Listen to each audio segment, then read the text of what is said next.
திரும்பி பார்த்தா கண்டமனூர் ஜமீனு. அவரை நான் பாக்க, அவர் என்ன பாக்க. பாத்துக்கிட்டே இருந்தா முடிவென்ன? வெக்கப்பட்டு கண்ண மூடனேனா கண்டமனூர்காரு என்ன கண்டம் பண்ணிட்டாரு. கண்டம் பண்ணிட்டானா? அப்புறம் கண்டமனூர்காரர் விஷயம் அவங்க அண்ணனுக்கு தெரிஞ்சு போச்சு. தெரிஞ்சு போச்சா? அவங்க அண்ணன் தம்பிக்காரத கொலையா கொண்டிருப்பானே. அதுதான் இல்ல, தம்பி பொண்டாட்டிய தாம் பொண்டாட்டி மாதிரின்னு அவர் யதார்த்தமா கேட்க நான் பதார்த்தமா விட்டு கொடுத்துட்டேன். பதார்த்தமா விட்டு கொடுத்தியா? புதுசா இருக்கு.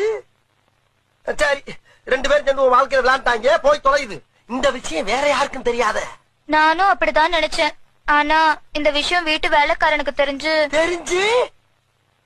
வேலைக்காரனோட முடிச்சுக்கலான்னு தோட்டத்து பக்கம் ஒதுங்கினேன்.